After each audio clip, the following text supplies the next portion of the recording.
Everyone, Layla here, and I just want to share with you some things that are stirring in my heart, none in my brain, and just think it's really important to share with my people that I care about. So, did you know that it does not matter how skilled you are, how talented you are, where you were born, your family, where you come from, where you went to school? None of that matters as much to your success, wealth, health, happiness. None of that matters as much as this one thing. This one thing. Do you know what it is? Any guesses? Any idea? It's your friends. It's your homies, it's your tribe, it's your mains, whatever you call them.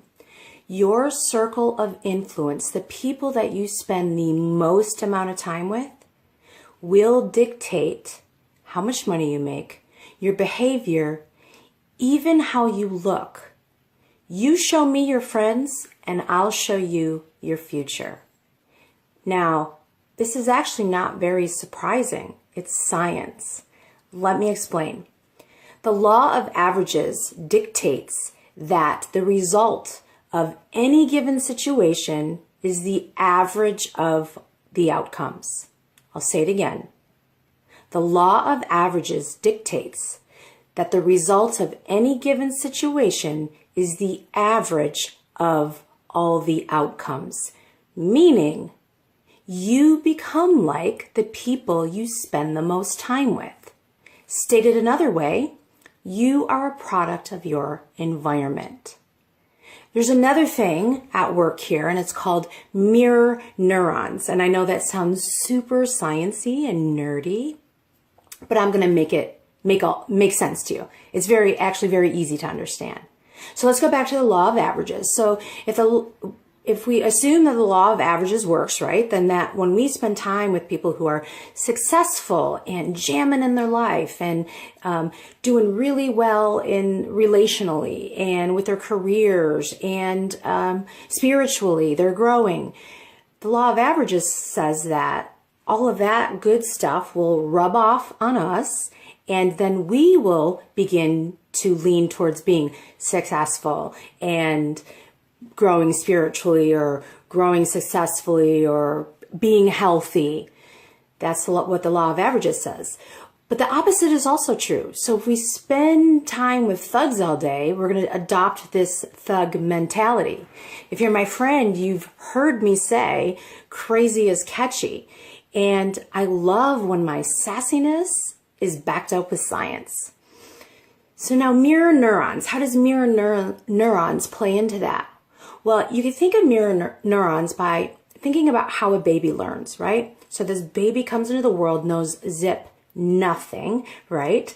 And begins to look around to learn how to walk, how to crawl, how to walk, how to talk, what to touch, what not to touch, how to respond with facial gestures, how to respond with body language.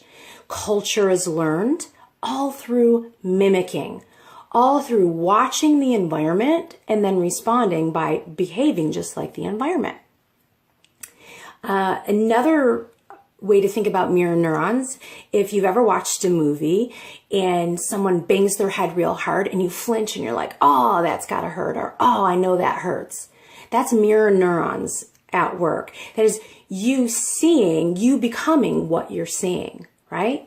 So, if we're spending all of our time, right, or most of our time, or a lot of time with a circle of people who are supporting us, who are in our corner, who are pushing us to be our best, who have the courage to say to us, hey, what are you doing? Why are you getting in your own way like that? Like, knock it off. Like, this is where you need to be. We'll be more successful. But if your circle of influence is negative, they are not jamming in their life, they're constantly complaining, that's your life right there. Show me your friends, and I'll show you your future.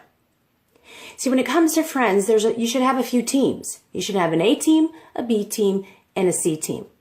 Now the A team, you spend most of your time with them, right? Because these are the people that are going to push you, they're going to drive you, they want what's best for you, and they are jamming in their own life. Because it's not just about, saying a bunch of great things, it's about doing a bunch of great things in their own life. Like, they are propelling you forward. They are not going to hold you back. That is your A team. That is who you want to spend the most amount of time with. That's who you want to jam with most of the time, who you want to communicate, text message, Facebook, whatever, most of the time. And then there's your B team. Now, your B team are people that you still love and care about. You don't think you're better than them, but they're not quite jamming in their life, but they want to be. So you mentor. You are the mentor towards your B team, right? You spend a little bit of time with them, but not a lot. Obviously, you care about them. You love them. You're pouring into them. Listen, I'm on someone's B team. I'm probably on a lot of people's B team, right? My mentors are on the A team, in their own A team, and I'm on their B team. And then there's the C team, okay? The C team, you limit your interaction with.